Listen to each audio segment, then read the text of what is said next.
নমস্কার বন্ধুরা, আপনারা দেখছেন ঘোরাপড়া চ্যানেলের নতুন একটি উপস্থাপন। আর সঙ্গে আছি আমরা প্রভাত এবং লিটন। কালী কলকাতা ওয়ালি। অনেকে বলেন কালী নাম থেকেই নাকি কলকাতার জন্ম হয়েছে। মহাকালী হলেন 10 মহাবিদ্যার প্রথম বিদ্যা। কলকাতার শহর জুড়ে রয়েছে সতীপীঠ তথা শক্তিপীঠ। আগের পর্বে আপনারা আরেকটি শক্তিপীঠ তথা তারাপীঠ দর্শন করেছেন।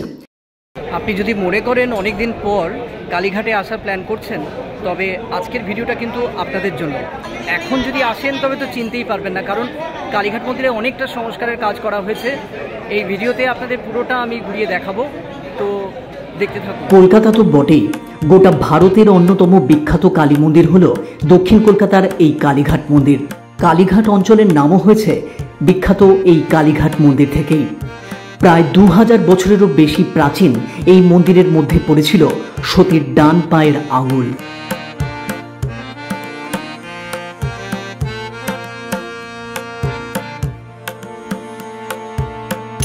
কালীঘাট মন্দিরের 1 নম্বর গেট দিয়ে প্রবেশ করলেই প্রথমেই আপনার বাঁদিকে পড়বে এই শ্যামগাই মন্দির, অর্থাৎ রাধা কৃষ্ণের মন্দির।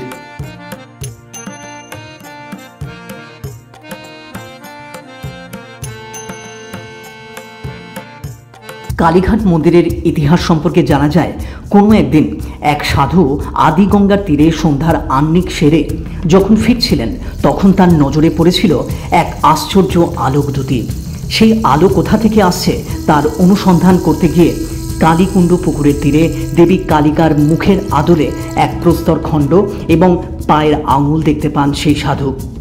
কিন্তু তখনকার মন্দিরের সাথে এখনকার মন্দিরের আছে বেশ পার্থক্য। মন্দিরের চূড়ায় যেমন আছে একসাথে 3টি স্বর্ণ কলস, ঠিক তেমনই মন্দিরের কোনায় কোনায় সুন্দর করে সংস্কার করা হয়েছে, আর তার সাথে অত্যন্ত সুন্দর করে আলোর ব্যবহার করা হয়েছে। প্রায় 2000 বছর পূর্বে গ্রিক দার্শনিক টলেমির ভারত বর্ণনাতে যে কালীগ্রামের উল্লেখ রয়েছে, সেটি হলো আজকের এই কালীঘাট। বন্ধুরা, আজকের এই পর্বে আমার আপনার খুব পরিচিত কালীঘাট মন্দিরের বর্তমান সংস্কারের পরের দৃশ্য দেখানোর পাশাপাশি কালীঘাট মন্দিরের অতীত ও বর্তমান একসঙ্গে জানাচ্ছি ও দেখাচ্ছি আপনাদের। কেমন লাগলো আমাদের এই প্রচেষ্টা অবশ্যই কমেন্ট করে জানাবেন, কিন্তু ভালো লাগলে লাইক করবেন এবং শেয়ার করে আরও 5 জনকে দেখার সুযোগ করে দেবেন। আর এই ধরনের আরও ইনফরমেটিভ ভিডিও দেখতে ও জানতে চ্যানেলটিকে এখনই সাবস্ক্রাইব করে পাশে থাকবেন। এখন আপনি দেখছেন কুণ্ডপুকুর, যেখানে দেবী সতীর দেহাংশ পাওয়া গিয়েছিল।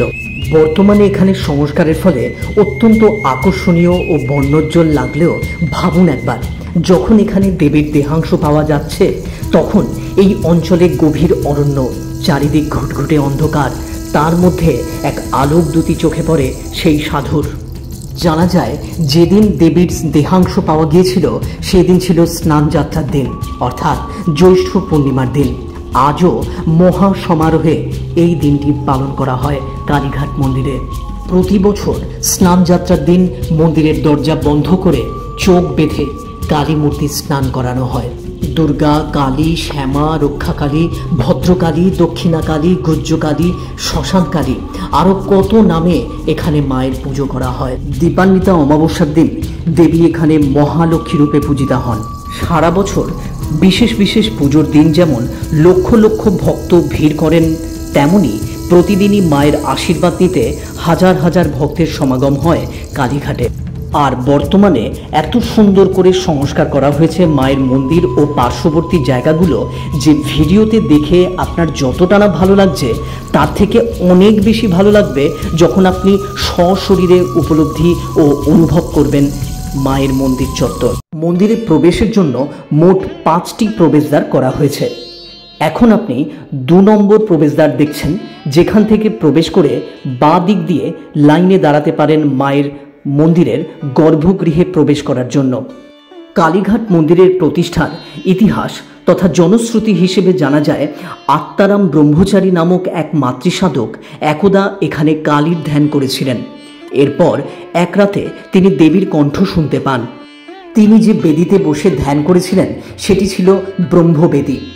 তিনি নির্দেশ পেয়েছিলেন নীলগিরি পর্বতে ব্রহ্মানন্দ গিরি নামক একজন সাধক আছেন, তার কাছে যে কোষ্ঠী পাথরের শিলাস্তম্ভ রয়েছে তা যেন সেই ব্রহ্মবেদিতে স্থাপন করা হয়। এরপর আত্মারাম নীলগিরিতে গিয়ে ব্রহ্মানন্দের সঙ্গে দেখা করেন। মনে করা হয় কোনো এক দৈব বলে সেই 12 হাত লম্বা আর 2 হাত চওড়া একটি শিলাকে কালীঘাটে আনা হয়েছিল। বলা হয় তখন স্বয়ং দেবশিল্পী বিশ্বকর্মা সেখানে আবির্ভূত হয়ে সেই শিলাকে মাতৃরূপ দান করেন। এখন যে গর্ভগৃহে এই দিকটা পরপর সন্নিবিষ্ট হয়ে লাইন দিয়ে জিগজ্যাগ করে প্রবেশ করার রাস্তাটা দেখছেন, বছরখানেক আগে এখানে কিন্তু তা ছিল না। এখানে ইতস্ততভাবে পুণ্যার্থীরা ঘুরে বেড়াতে পারতেন। এখন সংস্কারের পর অনেকটা সুশৃঙ্খল ও সিস্টেমেটিক করা হয়েছে। ভারতে অনেক বড় বড় মন্দিরেও এই ধরনের সিস্টেম পরিলক্ষিত হয়।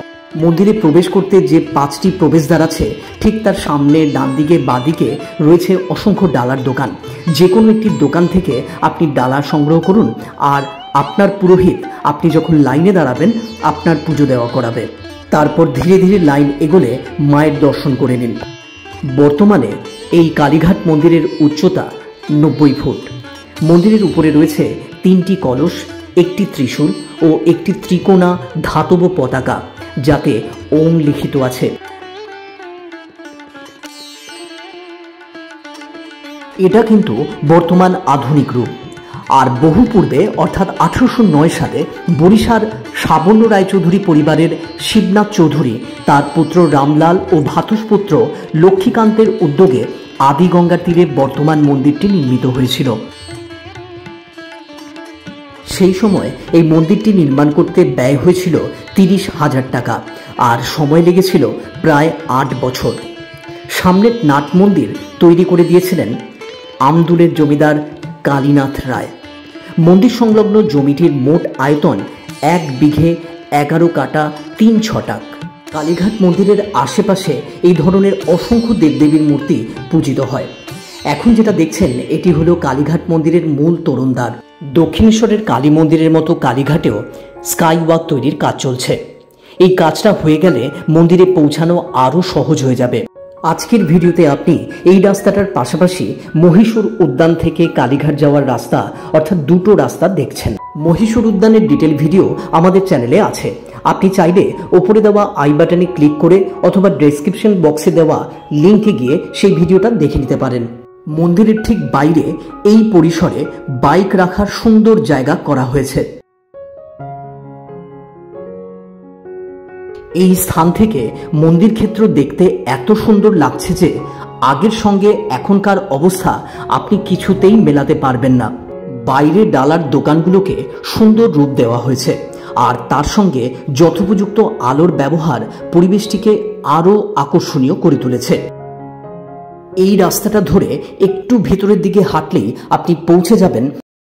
এই যে গেটটা দেখছেন এটা হলো 1 নম্বর গেট। এর ঠিক পাশে মানে এই জায়গাটা, এই যে মেজদার দোকান, এই দোকানের পুজো দেওয়ার সুবন্দোবস্ত রয়েছে।